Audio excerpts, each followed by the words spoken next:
kulanti wacan oo wanaagsan saaxiibayaal waxaad ku soo dhawaataan muuqaal cusub aan kaga hadli doono kooxda kubadda cagta Barcelona.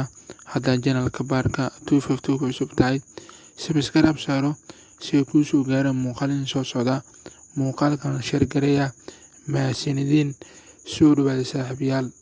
Kooxda Barcelona ayaa xal ciyaartay kulan ka tirsan horyaalka La Liga dalka Spain. Waxay la ciyaartay kooxda Real Sociedad waxayna ku wada ciyaareen garoonka Camp Nou Stadium waxayna kaga badisay 2-1. Waxaan fiiri doonaa shaxdii xalay ay ku soo gashay kooxda Barcelona. Dhanka guusha waxaa ku soo bilowday Gulaymaan Ter Stegen, afar daafac waa Desti, Araujo, Oscar, Alba, Busquets, De Jong, Griezmann, Pedri, Martin Braithwaite iyo Leo Messi.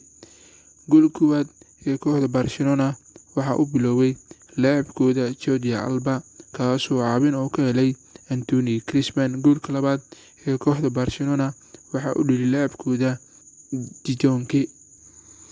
Kooxda Barcelona ayaa hadda soo gashay kala sareynta horyaalka La Liga dalka Spain kaalinta shanaad. Taageere ciyaartii xalay ay wada ciyaareen kooxaha Barcelona iyo Real Sociedad aragtiina waad ku soo dhiibi kartiin sidoo ah qaab ciyaareedkii xalay ee Jordi Alba. Shargeli la wadaag taageerayaasha kooxda kubadda cagta ee Barcelona. Intaan muuqaalka isku arki doono sidaas iyo nabadgelyo.